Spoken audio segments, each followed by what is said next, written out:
इस महीने की शुरुआत में रिलीज होने के बाद से ही नेटफ्लिक्स पर ट्रेंड कर रहा है शो, जो लाहौर तवाइफों के मशहूर मोहल्ले पर आधारित है। एक काल्पनिक कहानी की प्रशंसा और आलोचना बताता है, जिसके बाद शो हीरा मंडी की कहानी काफी हद तक काल्पनिक है। असली हीरा मंडी मौजूद है और इसी तरीके से वेश्याओं की कहानी इसमें दिखाई जा रही है। जब तब ब्रिटिश साम्राज्य था, उसके खिलाफ आवाज उठाने के लिए इनका समर्थन हो रहा है।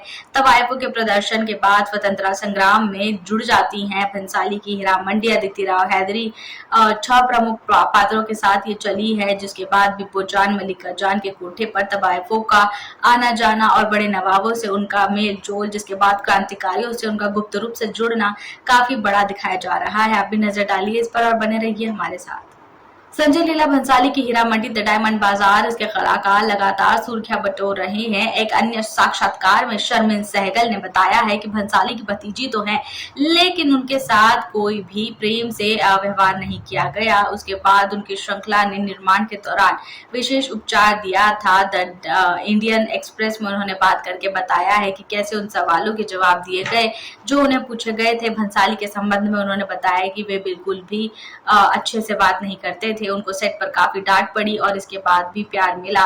वे इनकार नहीं करेंगी कि उनका जो भतीजी है, लेकिन उसके बाद भी उनको जो सेट पर व्यवहार था वो एक अन्य कलाकार की तरह ही था। एक न्यू कलाकार की तरह उन्हें डांट पड़ती थी और इसके बाद चाचा के रूप में नहीं, बल्कि एक डायरेक्टर के रूप में ही उनको जो है सराहा गया। जो भी उनके इंटरव्यूज हुए, जो भी उनके ऑडिशन हुए, 16 ऑडिशन की बात उन्होंने बताई। आप भी नजर डालिए इस पर और बने रहिए हमारे साथ। अभिनेत्री अदिति राव हैदरी हीरा मंडी के सह कलाकार शर्मिन सहगल के समर्थन में आई हैं, जिन्हों संजय लीला भंसाली की भतीजी हैं, जिनका ट्रोल किया जा रहा है। 8 एपिसोड की ये मेगा सीरीज जब रिलीज हुई, इसके बाद शर्मिन को निशाना बनाया गया। युवा अभिनेत्री जो भंसाली की भतीजी हैं, उन पर काफी प्रभाव डला, आलोचना हुई, उनको एक्सप्रेशन लेस कहा गया, उनको ये कहा गया कि वे एक्टिंग के लिए नहीं बनी है। जिसके बाद उनके बोटॉक्स और फिलर्स की भी बात की गई। उस पर भी कई टिप्पणियां, घटिया टिप्पणियां शुरू हो गई। अपनी प्रतिक्रिया साझा करते हुए, पूजा तलवार से बात करते हुए अदिति ने स्वीकार किया कि शर्मिन के सामने किसी को चुनना अनुचित था। अदिति ने कहा, किसी को भी निशाना बनाना गलत है और बिल्कुल सही नहीं है। किसी की मानसिकता से खेलना बहुत गलत तरीका होता है। आप भी नजर डालिए साक्षात्कार पर और बने रहिए हमारे साथ। राजकुमार राव और जानवी कपूर के मिस्टर एंड मिसेज माही का ट्रेलर जारी हो गया है। भावनात्मक रोलर कोस्टर सवारी का ये वादा करता है। श्रीकांत के रिलीज के 2 दिन बाद निर्माताओं ने sports drama Mr and Mrs Mahi का नाटकीय ट्रेलर जारी किया है। फिल्म 2 विशिष्ट व्यक्तियों महेंद्र और राव और फिर महिमा कपूर के ऊपर है, जो कि इसके इर्द गिर्द घूमती है। दोनों जीवन भर के लिए साझेदारी जमाते हैं। अरेंज मैरिज के बाद अपने आप के अपने सपनों को बड़ा बनाते हैं और शक्ति की खोज में निकल जाते हैं। फिल्म में महेंद्र को क्रिकेटर के तौर पर देखा जा रहा है, पुनर्जीवित करने का मौका दिया जा रहा है। महिमा, उनकी जो पत्नी है, वो खेलने के लिए काफी एक्साइटेड होती हैं, जिसके बाद उन दोनों का जो रिश्ता है वो काफी प्रभावित होता है। आप भी नजर डालिए इसके ट्रेलर पर और बने रहिए हमारे साथ।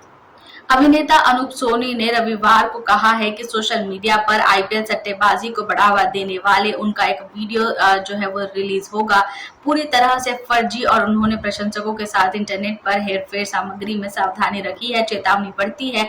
उन्होंने कहा, कथित क्लिप को लोकप्रिय शो क्राइम पेट्रोल से लिया गया है। वीडियो में जो कृत्रिम बुद्धिमत्ता तकनीक का प्रयोग किया जाएगा, यानी एआई का उपयोग किया जाएगा, इसके साथ मैचों के दौरान दाव लगाने के लिए टेलीग्राम समूह का समर्थन देखा जा सकता है।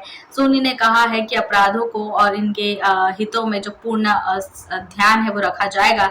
सच्चे अपराध को भी इस चीज पर बहुत अच्छे से देखा जाएगा। क्राइम पेट्रोल के पुराने वीडियो में उनकी आवाज के साथ छेड़छाड़ की गई, उसके बाद उनका जो वीडियो है वो वायरल हो रहा है, जिसमें हेरफेर है। आप भी नजर डालिए इस पर और बने रहिए हमारे साथ।